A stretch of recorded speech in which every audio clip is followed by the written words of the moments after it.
இந்த ரயில் விபத்துக்கான இந்த முக்கிய காரணம்னா என்ன சொல்லலாம் சார்? இந்த விபத்துக்கான முக்கியமான காரணம் என்னென்னா சிக்னல் பாசிங் அட் டேஞ்சர். ரெண்டாவது, அவர் சிக்னல் பாஸ் பண்ணுறதுக்கான காரணம் 4வது நைட்டு அவர் டியூட்டி பார்க்குறாரு. நைட் டியூட்டி பார்த்தாலே 4 வாட்டி நைட் டியூட்டி பார்த்தாலே அவருக்கு வந்து தூக்க கலக்கம் இருக்கும். அதனால் வந்து சிக்னல் பாசிங் அட் டேஞ்சர் நடக்கிறது பல இடங்களில் நடந்திருக்குங்கிறது உண்மை. கடந்த சில ஆண்டுகளாகவே ஒவ்வொரு ரயில் மீதும் பின்தொடர்ந்து வரக்கூடிய ஒரு ரயில் மோதக்கூடிய ஒரு சம்பவம் அதிகரிச்சுக்கிட்டே இருக்கு. இதற்கான அந்த முக்கிய காரணம்னா மனித காரணம்ன்றத ஒன்றிய அரசு சொல்லிட்டே இருக்காங்க.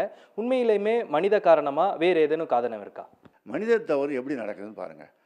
இன்றைக்கி இந்தியன் ரயில்வேஸில் 17,000 டிரைவர் வேக்கன்சி இருக்குது. அதனால் ரயில்வே என்ன செய்கிறான்னா டிரைவரை ரூல் படி 9 மணி நேரத்துக்கு மேலே வேலை வாங்கக்கூடாது, மேக்ஸிமம் 11 மணி நேரத்துக்கு மேலே வேலை வாங்கக்கூடாது. 11 மணி நேரத்துக்கு மேலே போச்சுன்னா அவர் வந்து ரிலீஃப் கிளைம் பண்ணலாம், என்ன இறக்கிட்டு வேற ஆளை போடுங்க அப்படின்னு கிளைம் பண்ணலான்னு ரயில்வே போர்டு ஆர்டர் இருக்குது. ஆனால் அதை அவங்க அமல்படுத்த மாட்டேங்கிறாங்க. அதே மாதிரி அதனால் அதை மீறி அவங்க சொல்கிறபடி இந்த ரூலை மீறி அவங்கள வேலை வாங்குறதுனால இந்த விபத்து ஏற்படுது. அப்போ மனித தவறுக்கு யார் காரணம்? ரயில்வே அமைச்சர் டாஸ்க் ஃபோர்ஸ் என்ன சொல்லியிருக்குன்னு சொன்னால் வந்து இந்த சிக்னல் பாசிங் அட் டேஞ்சர் எப்போ நடக்குதுன்னா ஹோம் ரெஸ்ட் எடுத்துக்கிட்டு வராங்க டியூட்டிக்கு, அதுதான் நடக்குது. அதுக்கு என்ன காரணம்? இந்த மாதிரி போதுமான ரெஸ்ட் இல்லாதது. உங்களுடைய பார்வையில் பராமரிப்பு பணிகள் எந்த அளவுக்கு நடந்துட்டு இருக்கு? அந்த ஒரிசாவில் நடந்த கொரமாண்டல் எக்ஸ்பிரஸ் விபத்துலேயே எல்லாரும் எழுப்பின பிரச்சனை இந்த விபத்தை ஒன்றோட ஒன்று மோதரக்கூடிய விபத்தை தவிர்க்கிறதுக்கு கவச்சி பொருத்துறதுக்கு ரயில்வேயில் முடிவு இருக்குது. ஆனால் அதை அமுல்படுத்தலை. அன்னைக்கு பார்த்திங்கன்னா 2000 கிலோமீட்டர் தூரத்துக்கு தான், அதுவும் ஒரு 200 என்ஜினில் தான் அவங்க அதை பொருத்தியிருக்காங்க. 13,000 என்ஜின் இருக்குது.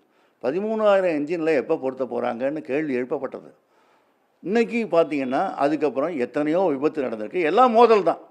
அப்போ இந்த மோதல் விபத்துக்கள் தவிர்க்கணும்னா கவச் உடனடியாக அதுக்கான பணத்தை செலவு பண்ணி அதை பண்ணணும். இந்த அரசாங்கம் அதை பற்றி செய்ய தயாராக இல்லை, அதுக்கான எந்த நடவடிக்கையும் எடுக்கிறதில்ல. பிஸ்னஸ் ஆஸ் யூஷுவல் தான் நடந்துட்டு. ரெண்டாவது, இப்போ சிக்னல் ஃபெயிலியரை பற்றி நம்ம பேசினோம்.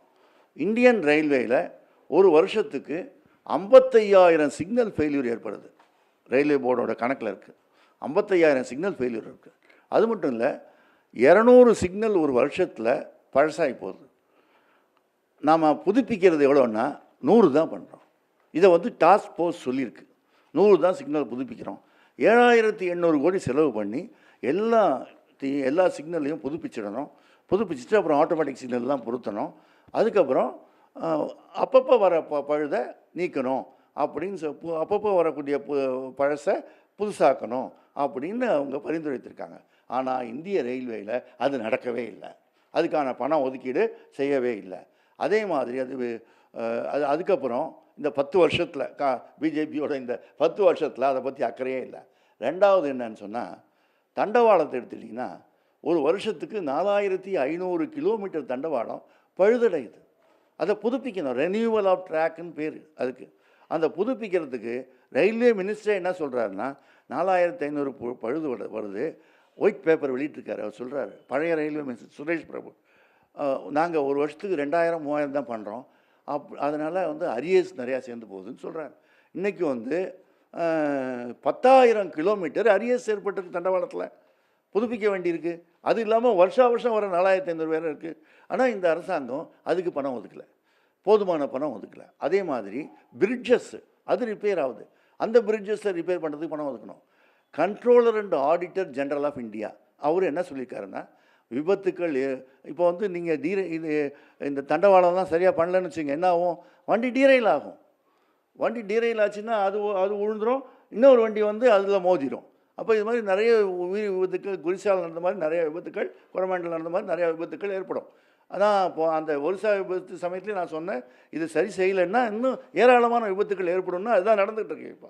அப்போ நீங்கள் பார்த்தீங்கன்னா இதுக்கு வந்து சிஏஜி சொல்கிறாரு 1,00,000 கோடி செலவு பண்ணி உடனடியாக இந்த புதுப்பிக்க வேண்டிய வேலைகளை செய்யுங்க அப்படின்னு சொல்லி 4 வருஷம் ஆச்சு. இது வரைக்கும் அதுக்கான பண ஒதுக்கீடு செய்யலை. அப்போ இதெல்லாம் ஒதுக்கீடு செய்யாமல் நீ மனித தவறுன்னு சொல்லி என்ன பண்ணியும்? இது வந்து சிஸ்டம் ஃபெயில்யூர்.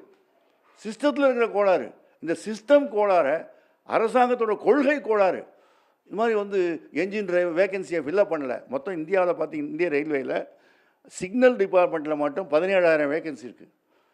அதே மாதிரி டிராஃபிக் டிபார்ட்மெண்ட்டில் 82,000 வேகன்சி இருக்குது, 64,000 வேகன்சி இருக்குது.